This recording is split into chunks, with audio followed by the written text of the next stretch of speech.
Hello guys, स्वागत है आपका सिटीजन सी चैनल पर। और आज आप देखने वाले एक cult classic horror anthology film trilogy of terror. ये 1975 की एक टीवी मूवी है जिसे डायरेक्ट किया था डैन कर्टिस ने, और इसमें लीड रोल में है कैरन ब्लैक, जिनकी खुद की एक बहुत बड़ी कल्ट फॉलोइंग है। 2013 में इनकी डेथ हो गई थी। इस मूवी में 3 स्टोरीज हैं जिन्हें लिखा है रिचर्ड मैथेसन ने, और तीनों ही स्टोरीज में कैरन ने रोल किया है। इस मूवी का एक बहुत ही बड़ा स्टेटस है। ऐसा हो ही नहीं सकता कि आप एंथोलॉजिस्ट के बारे में बात करो और इसका नाम ना आए। इसका एक कैरेक्टर भी बहुत ज़्यादा पॉपुलर है जिसके बारे में मैं आपको आगे बताऊंगा, और एंड में मैं आपको कुछ फैक्ट्स भी बताऊंगा इस मूवी से रिलेटेड। तो अब ज़्यादा देर ना करते हुए जल्दी से स्टोरी स्टार्ट करते हैं।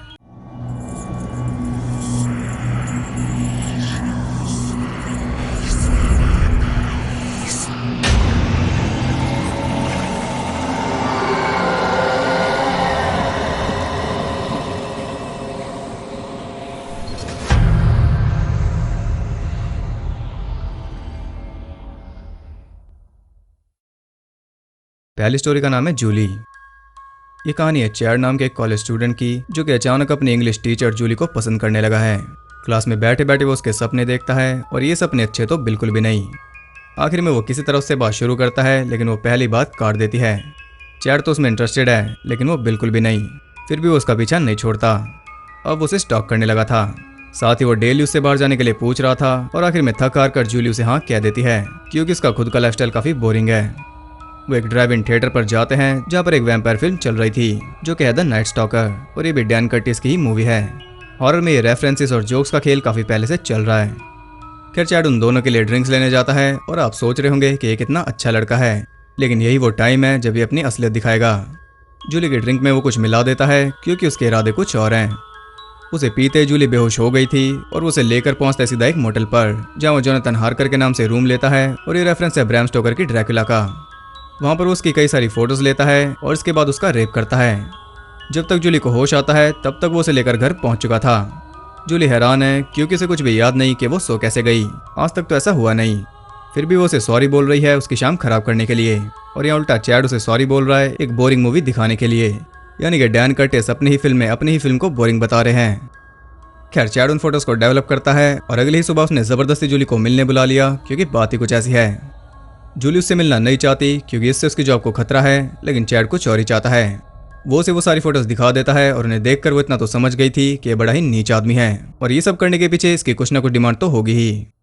चैड उसे ब्लैकमेल कर रहा था कि ये फोटोज वो पूरे कॉलेज को दिखा देगा, जिससे उसकी जॉब भी जाएगी और इमेज भी। वो उससे पूछती है कि तुम चाहते क्या हो, और उसकी शक्ल ही बता रही है कि वो उसे अपनी गुलाम बनाना चाहता है।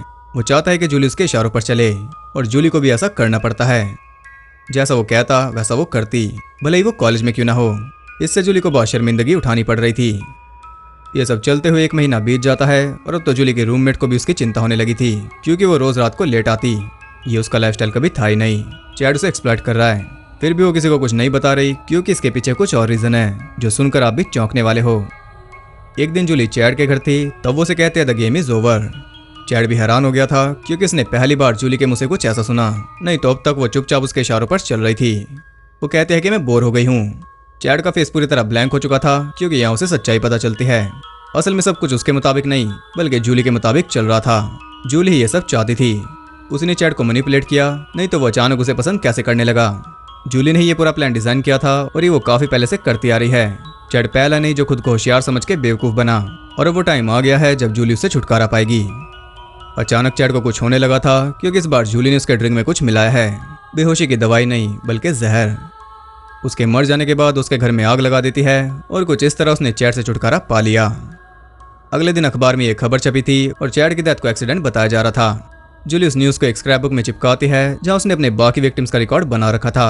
और स्क्रैप बुक काफी ज्यादा भरी पड़ी है, यानी कि लिस्ट लंबी है, और ये और भी ज्यादा बढ़ेगी, क्योंकि उसके पास एक नया विक्टिम आ चुका है, जिसका भी कुछ ऐसा ही हाल होगा। इसी के साथ स्टोरी एंड हो जाती है। सेकंड स्टोरी का नाम है मिलिसेंट एंड थरीस। ये कहानी है 2 जुड़वा बहनों मिलिसेंट और थरीस की, जिनके डैड की अभी डेथ हुई है। मिलिसेंट तो काफी सैड है, लेकिन थरीस को कोई फर्क नहीं पड़ता। वो पार्टी करने गई है। ये दोनों बहन एक दूसरे के अपोजिट हैं। मिलिसेंट एकदम सिंपल लड़की है जो पूरा दिन घर में रहती है, और इसका लाइफस्टाइल एकदम डल है। वहीं थरीस एक बोल्ड और हैप्पी लड़की है जिसे घर में रहना पसंद नहीं। उसकी दुनिया एकदम अलग है। इसी वजह से मिलिसेंट उसे पसंद नहीं करती। उसने थरीस के बॉयफ्रेंड अनवर को अपने घर बुलाया है, जब थरीस घर पर नहीं है। वो उसे बताती है कि थेरिस बचपन से ही करप्ट है। 16 साल की एज में उसने अपने फादर को ही सेड्यूस किया था और उसके कुछ टाइम बाद इनकी मदर की डेथ हो गई। वो स्लीपिंग पिल्स के ओवरडोज से मरी थी और मिलिसेंट जानती है कि थेरिस ने उसे मारा था क्योंकि वो इविल है। वो वुडू और सेटनिज्म की किताबें पढ़ती है और मिलिसेंट के मुताबिक उसने डेविल से एक डील की है। डेविल उसे गाइड करता है और वो दूसरों की सोल को कैप्चर करती है। ये सब बातें सुनकर वो कहता है कि थेरिस का तो पता नहीं, लेकिन तुम्हें हेल्प जरूर चाहिए। वो उसकी बातों पर यकीन नहीं कर रहा, इसलिए मिलिसेंट उसे वो सारे राज बता देती है जो अनमर और थेरिस के बीच थे। इससे अनमर को बिलीव हो जाता है कि थेरिस उसे यूज कर रही है और वो भी रोते हुए वहां से चला जाता है। मिलिसेंट ने उसे थेरिस से दूर कर दिया या फिर कहीं के इविल से। अगले दिन मिलिसेंट अपने फैमिली डॉक्टर रामसे को अपने घर बुलाती है और घर पर उसका वेलकम करती है थेरिस। डॉक्टर उसे समझा रहा था, लेकिन वो उल्टा उसे सेड्यूस कर रही थी, यानी कि मिलिसेंट की बात कुछ हद तक तो ठीक निकली। डॉक्टर उसे अवॉइड करता है तो वो चिल्लाकर उसे अपने घर से निकाल देती है और कहती है कि दोबारा यहाँ मत आना। इसके बाद वो अपने रूम में जाकर सो जाती है।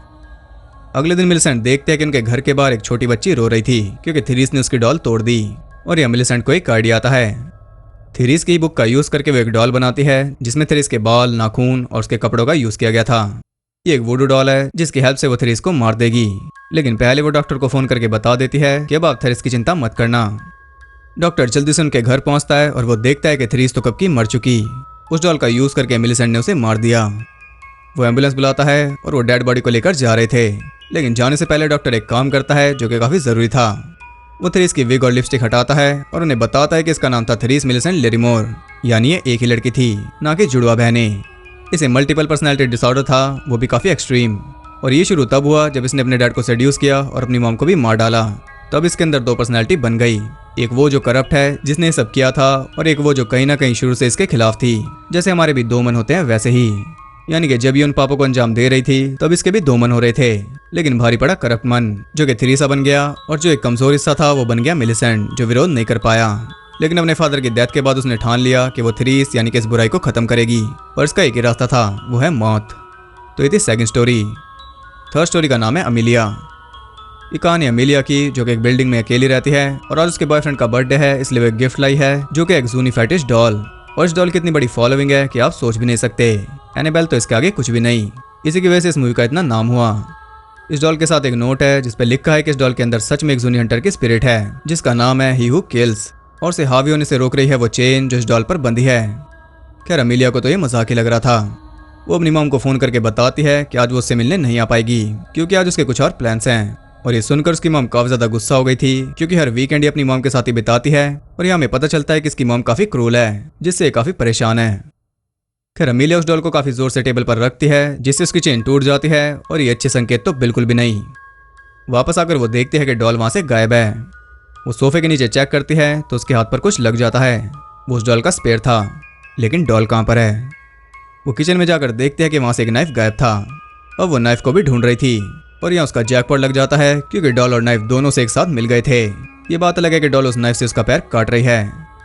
अमीलिया अपनी जान बचाती है लेकिन वो डॉल उसे बुरी तरह चिपट गई थी। किसी तरह उससे पीछा छुड़ाकर वो पुलिस को कॉल करती है, लेकिन पुलिस को बताए क्या कि एक डॉल चाकू लेकर मेरे पीछे पड़ी है। खैर वो डॉल दरवाजा भी खुद ही खोल लेती है। तब अमीलिया जाकर छुप जाती है बाथरूम में, लेकिन वो डॉल अभी भी नहीं रुक रही। तब उसे एक टॉवल में फंसाकर उसे डुबाकर मार रही थी, लेकिन ये प्लान भी काम नहीं करता। तब उसे बंद कर देती है एक सूटकेस में, लेकिन वो उसे काट कर बाहर आ रहा था। तब अमीलिया उससे नाइफ छीनने की कोशिश कर रही थी, लेकिन इसमें भी कामयाब नहीं हो पाती। उसका कोई जोर चल ही नहीं रहा, लेकिन जैसे उस डॉल का सर बाहर निकलता है वो उसे कई बार स्टैब कर देती है। अब उसे लग रहा था कि वो डॉल मर गई, लेकिन सूटकेस खोलते ही वो फिर से उसके ऊपर चढ़ जाती है। अब तो वो बहुत बुरी तरह उसे खा रही थी और दांत तो आपने उसके देखे ही हैं। अमीलिया जल्दी से उसे ओवन में डाल देती है जहां पर वो जल रही थी। वो मेक श्योर करती है कि वो जलकर मर जाए। अब जैसे डॉल चिल्लाना बंद करती है वो ओवन खोलती है, तभी कोई ताकत उसे पीछे धकेल देती है। इसके बाद वो बड़े प्यार से अपनी मॉम को कॉल करके अपने घर बुलाती है और इसके बाद एक बड़ा सा नाइफ लेकर इंतजार में बैठ जाती है किसी शिकारी की तरह। जैसे वो अपना मुंह खोलती है हमें कंफर्म हो जाता है कि उस जूनी हंटर की आत्मा इसके अंदर चली गई और इस मूवी का सबसे बेस्ट सीन है। इसी के साथ स्टोरी भी एंड हो गई और ये मूवी भी। ये थी द ट्रायलॉजी ऑफ टेरर, जो कि शायद अब आपको इतनी खास ना लगे क्योंकि आप हर एक तरह के एंथोलॉजी देख चुके हो, लेकिन एंथोलॉजीज की शुरुआत थी, बेस इन्हीं से मिला था। इसलिए मूवीज फॉर एवर ग्रीन है और अपने टाइम के हिसाब से काफी टेरिफाइंग भी। इसे टीवी पर रिलीज हुई सबसे बेस्ट हॉरर मूवी भी कहा जाता है और क्योंकि ये टीवी मूवी है इसलिए एकदम क्लीन है। यहाँ आपकी हॉरर नॉलेज में एक और कल्ट क्लासिक ऐड हो गई और साथ में एक हॉरर आइकन भी, जूनी डॉल को याद रखना। इसका एक सीक्वल भी है जो कि अगर आप कहोगे तो मैं ले आऊंगा, नहीं तो और एंथोलॉजिस्ट आपका वेट कर ही रही हैं। और एक बात बता दूं कि कैरन ब्लैक की एक्टिंग हर एक टेल में लाजवाब थी, एकदम सेटिस्फाइंग, इसलिए इनकी इतनी बड़ी फॉलोइंग है और जूनी डॉल को मूवी हिस्ट्री की सबसे डरावनी डॉल्स में गिना जाता है। तो अब बात करते हैं इस फिल्म से जुड़े कुछ फैक्ट्स के बारे में। इससे पहले भी इसी सेम नाम से एक ब्राजीलियन हॉरर फिल्म आ चुकी है, वो आई थी 1968 में। इस मूवी के जूनी डॉल के ओनर डैन कर्टिस थे और सेकंड पार्ट की डॉल बनाने में उसी का यूज किया गया था। सेकंड पार्ट के डायरेक्टर भी यही हैं। 1981 में जब ये मूवी ब्राजील में दिखाई जानी थी तो इसकी थर्ड स्टोरी को पूरी तरह फिल्म से हटा दिया गया, सिर्फ 2 स्टोरीज के साथ ही वहां पर रिलीज हुई, इतना ज्यादा इसका खौफ था। जूनी डॉल के शॉट्स लेते वक्त पूरा क्रू हंस रहा था क्योंकि वो सब काफी फनी था, लेकिन ये स्टोरी सबसे ज्यादा टेरिफाइंग साबित हुई और इस डॉल की वजह से इस फिल्म का नाम हुआ। एंड में जो हमने एमिलिया के दांत देखे वो कैरन ब्लैक का ही आइडिया था और ये आइडिया इस मूवी का सबसे चिलिंग सीन बना। कैरन ने और भी कई सारी चीजें ऐड की, जैसे कि उन माँ बेटी की बातचीत, जिससे हम समझ पाए कि इसकी माँ बड़ी क्रूल है, लेकिन पहले ऐसा नहीं था। पहले वो काफी स्वीट थी और बिना वजह ही जूनी हंटर के हाथों मारी जाती, लेकिन कैरन की वजह से हमें भी उससे हेट हो गई और एंड सीन और ज्यादा इफेक्टिव बन गया। तो ये थे कुछ फैक्ट्स, आई होप आपको पसंद आए होंगे। अगर आपको ये वीडियो मेरा एफर्ट पसंद आए तो उसे एक लाइक जरूर करना और कमेंट करके बताओ कि सीक्वल आना चाहिए या नहीं। ऐसी और इंटरेस्टिंग वीडियोस देखते रहने के लिए चैनल को सब्सक्राइब करके बेल नोटिफिकेशन कॉल पर सेट कर लो ताकि नोटिफिकेशन आपको मैनिपुलेट कर सके। और ज़्यादा कनेक्टेड रहने के लिए मुझे इंस्टाग्राम पर फॉलो कर सकते हो, वहाँ आपको बहुत कुछ जानने के लिए मिल जाएगा। साथ ही आप बाकी 2 चैनल्स को भी सब्सक्राइब कर सकते हो, लिंक आपको नीचे मिल जाएंगे। तो मैं मिलता हूँ आपसे अगली वीडियो में, तब तक के लिए सबको बाय।